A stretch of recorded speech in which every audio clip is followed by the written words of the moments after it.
Hey, welcome back, weirdos. I am GromBeardo. If you're new to the channel, I do Grom stuff with Groms. I share with you guys all my garbage that I do. It is winter here in Ohio, so the temps aren't ideal for motorcycle riding. I think I got almost 40 in here. It was 20 in here when I came out, so it's nice and warm now. But I posted a picture of the white bike. I don't know, I've been calling it like a Blanco or something, and that's El Negro, because I can't come up with freaking horrible with names. If you come up with a name for them, let me know. Drop it in the comments. But I posted up a picture here asking about a fender, like doing a Motard fender, Supermoto deal or something on it, and a couple people asked about the light bar and stuff like that. And since it's winter and I'm suck at making content when it's so cold out, I figured it's a great opportunity. I'll just make a real quick video for this thing, and you guys can see what's going on with the light bar. So let's check it out. So all the bikes I have are OGs. That's all I've ever really found deals on for some reason. There's just like a shit ton more SFs out there, but I don't know, maybe I just don't want to pony up the money for them, which is probably what it is.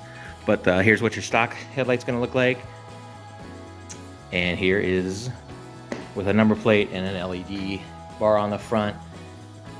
As far as I know, and from what I've seen, SF and OG, like the way these things mount on is basically the same. Take off these bolts here on each side. There's 4 of them. And then you've got kind of like a cage that the whole thing mounts to. Don't get any anxiety about taking it apart or anything. It's all pretty simple. Just take your time and don't go apeshit on the thing and be a gorilla. But there's a mount down here, and that's the one up here for where everything mounts on each side. Those two. Basically, this bike was trashed. It was like a stunt bike, and this had been bashed in and stuff, so I took off the stock stuff. These lower mounts is where I put the light bar. It's just a 7-inch light bar off of eBay, wired directly to the battery through a switch I got up here, a waterproof switch, so I can turn it off and on. Oh, hey, it's on. Right on. Yeah, because it's direct to the battery. Sweet. These are the mounting brackets I used. These came with it. I just drilled a hole here. It's an M6x1, which is like pretty much anything on this bike that's M6 is going to be M6x1, and then M8's M8x125. But good sizes to have around. I just drilled a hole here to mount it here.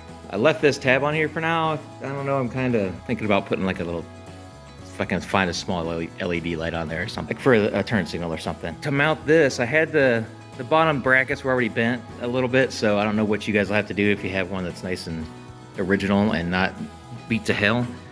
But you may have to bend these brackets around a little bit, or you can make a different bracket to mount to it. The number plate is, I think it was a CR50 number plate off Amazon. I cut the loop off the top, because that would go up over here. Those are to keep your the brake cable on a dirt bike. Goes in the front, keeps it from coming to the back of the number plate and getting hung up. It's just, there's 2 tabs on the bottom, which would normally go into a fender. They're just zip tied back to here. You can see that one's actually, there's the zip tie for that one. And the ones on the side are wrapped around and they go into the original holes up top. Took off the lower part of the display. As far as like OGS have differences here, I think these are both the same. There's a hole in the cluster, not a hole, there's a screw in the cluster there. Took out that screw and I just used a longer one. And that's where the top of it attaches, so it keeps that from wanting to sag down or ride up or anything like that. It's worked out really well. That light, that little light is so much better than the original headlights on these things are trash. So that's pretty much it. It's freaking cold out here. This is a short video, and I like to be warm, so you can probably see my breath. But so I'm keeping it short. If you guys have any questions, let me know. I can try and answer them. If I don't know what the hell I'm talking about, I'll let you know. And if you need anything, check out the website. I got the pumps, making those for all models, monkey, early, late. Got some bigger ones coming out, Takagawa, whatnot. And it's all on GromBeardo.com, or I bought the GromPumps.com. You can go to that one too. A little bit more brandy, etchy. But thanks for watching, and hopefully I'll see you guys out on the next group ride. Take care, bye.